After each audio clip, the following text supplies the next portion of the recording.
સુરતના હજીરામાં LM%Tના 5000 શ્રમિકોનો હિંસક વિરોધ, વાહનોમાં તોડફોડ અને આગચંપી, પોલીસે 40 ટીયર ગેસના શેલ છોડ્યા. સુરત હજીરા સ્થિત Arcelor Mittal Nippon steel AMNS પ્લાન્ટમાં નિર્માણ કાર્ય કરી રહેલા લાર્સન એન્ડ ટુબ્રો LM%Tના અંદાજે 5000 જેટલા કોન્ટ્રાક્ટ કર્મચારીઓએ આજે વહેલી સવારથી ભારે હોબાળો મચાવ્યો હતો. પગાર વધારા અને કામના કલાકો ઘટાડવાની માંગ સાથે શરૂ થયેલો આ વિરોધ જોતજોતામાં હિંસક બન્યો હતો, જેમાં કંપનીની મિલકતો અને વાહનોને નિશાન બનાવવામાં આવ્યા હતા. પ્રાપ્ત વિગતો અનુસાર હરિયાણાના પાણીપતમાં LM%Tના કર્મચારીઓ સાથે થયેલા વિવાદના વિડીયો સોશિયલ મીડિયામાં વાયરલ થયા બાદ હજીરાના શ્રમિકોમાં પણ રોષ ફાટી નીકળ્યો હતો. તેમની પાસે 12 કલાક કામ કરાવીને માત્ર 600 રૂપિયાથી 700 રૂપિયા મજૂરી આપવામાં આવે છે. ઓવરટાઈમનો દર સિંગલ રેટને બદલે ડબલ રેટ કરવાની તેમની માંગ છે. કામદારો 8 કલાકની શિફ્ટ અને રાત્રિ પાળી માટે વધારાના વળતરની માંગ કરી રહ્યા છે.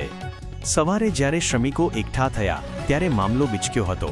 ઉશ્કેરાયેલા ટોળાએ કંપનીની 3 ફાયર ફાઇટર ગાડીઓ, પ્રવેશ દ્વાર પરના અત્યાધુનિક મશીનો અને ઓફિસોમાં તોડફોડ કરી હતી.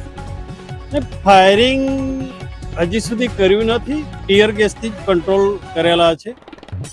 MNSની ગાડીઓનું નુકસાન થયેલું છે અને અમુક વર્કરોને પકડેલા પણ છે અને પોલીસનું પેટ્રોલિંગ અને ફિક્સ પોઈન્ટ. આ ઉપરાંત 4 જેટલા બાઇકને આગ ચાંપી દેવામાં આવી હતી. પરિસ્થિતિ એટલી હદે વણસી હતી કે સુરત પોલીસના ઉચ્ચ અધિકારીઓ સહિતનો મોટો કાફલો ઘટના સ્થળે દોડી ગયો હતો. ટોળાને વિખેરવા માટે પોલીસે લાઠીચાર્જ કરવો પડ્યો હતો અને અંદાજે 35મી 40 ટીયર ગેસના શેલ છોડ્યા હતા. બપોરે 2 વાગ્યા આસપાસ સ્થિતિ કાબૂમાં આવી હતી. પોલીસે આ મામલે 20 જેટલા શ્રમિકોની અટકાયત કરી FIR નોંધવાની તજવીજ હાથ ધરી છે. ઘટના અંગે LM%T દ્વારા સત્તાવાર નિવેદન જારી કરવામાં આવ્યું છે કે જ્યારે પણ ગુજરાત સરકાર દ્વારા નવા લેબર કોડનું નોટિફિકેશન બહાર પાડવામાં આવશે ત્યારે કંપની તેના તમામ નિયમોનો તાત્કાલિક અમલ કરશે. બીજી તરફ DCPએ જણાવ્યું હતું કે સોશિયલ મીડિયા પર વાયરલ થયેલા વિડીયોને કારણે ગેરસમજ ઊભી થઈ હતી.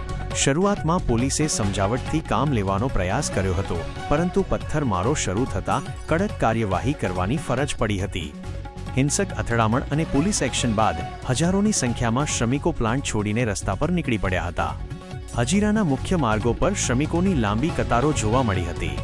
હાલમાં પ્લાન્ટ અને આસપાસના વિસ્તારમાં ચુસ્ત પોલીસ બંદોબસ્ત ગોઠવી દેવામાં આવ્યો છે અને સ્થિતિ સંપૂર્ણપણે નિયંત્રણ હેઠળ છે.